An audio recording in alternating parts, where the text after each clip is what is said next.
life, you make life bearable and enjoyable for yourself. They go like hand in hand. When you're happy, you're content, and something comes up to try and block what you're trying to do, but you handle it, take care of it, then you move on. Every problem has a solution. It's how you attack it, how you look at it, and you say that this is changing you and it's making you a better person. Well, that's like a reward. That's one of the rewards. You're doing something that's helping mankind. You're making a difference, son. You're making a difference. It may be that one step, or one little step, but it's a step, and it's different. It's a step that's going to make a difference.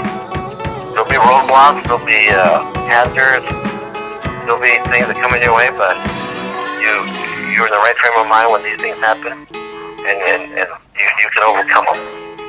If anything, it's going to build your character. It's building your character. It's making your life a lot better. Work, sacrifice, and dedication. Work to live by it, and you get those going, and what you do, you're on your way, son. You're on your way. You're on your way. It's very hard to say. The formula that I set out to find, everybody's bringing out something special for the formula. It's like Shannon, what she brought to the table, she was talking about how when she grew up, she had this friend, and this friend would always get her to see things that she couldn't see about herself, so that when she would see how special Shannon was. My dreams were silly, so I wanted to be a secretary, I wanted to be a bank teller, I definitely wanted to be a writer. I read, I think it was probably 3rd grade. I read this book and I loved it so much that I wanted to write a book like that. So I just copied it. I mean, it didn't last long. I think it was maybe a day. It got really old really quick. And I don't know that I actually ever finished the whole book, but I was so enthralled by it. I loved just throwing myself into that story. I thought, well, that means I'm going to write, but it didn't dawn on me. Then I have I guess, cognitive ability to go, you need to write your own, which I eventually obviously did, but. How old were you when you discovered this? This was 3rd grade, so I wrote my first book, it's kind of funny, in junior high. I was published first in 7th grade. I think my motivation came more from competitiveness. Well, what's funny is there was another girl who got first, so for the next 3 or 4 years, and she'd always get her paper read. And I'm like, why are they not reading mine? I'm getting A's. And then I started picking up on what she wrote and how she wrote was more introspective and kind of analyzing things, not just telling the situation, but going really deep. And once I did that, he was reading my essays in class. And I think it's motivation mixed with excitement. So you're not just motivating someone to do something, but you're bringing excitement, kind of a positive excitement too. So you can have excitement and not be good. But I think inspiration is really motivating, which implies in my mind moving forward. Action, you're helping someone to want to move forward, but you're giving them the excitement and maybe a little passion behind it, which really amplifies the motivation.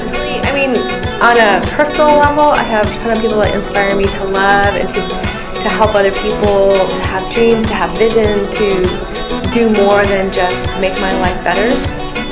I think of a friend I had that I have still that I was really young. It was just, I guess I was in college. It was junior college. I think I'd gone through a year and was barely getting through junior college. It was just aimless and just had a lot of emotions, a lot of insecurity, and a lot of self-doubt, and just didn't know how to process.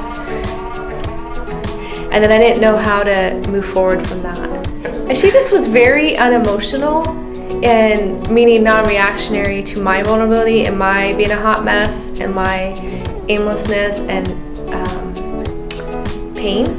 And I remember literally writing down like a journal of things that were upsetting me or that were confusing me or that I was having a hard time with, and she would take each one and answer them and look for a scripture. She taught me how to go through and process and then work through something and come out on the other side. So that really motivated me to want to help other people do that same process, because it helps so much. So how important was her encouragement to you? I would say it was the cornerstone. I wouldn't have made it nearly as well mental health wise if it hadn't been for that. Just listen and having that open door to be able to share whatever it is I was feeling, whatever it is I was confused about, or saying something, and then having her say, so what I'm hearing is you're feeling this. Is this what you mean? So clarifying, really wanting to understand where I was coming from, understand the pain or the frustration, and then validating that. So her understanding you was in its way its own form of encouraging you. I think it was her understanding, but wanting to understand. But she had the desire to understand. So by her asking, is this what you're saying? It's the desire to understand.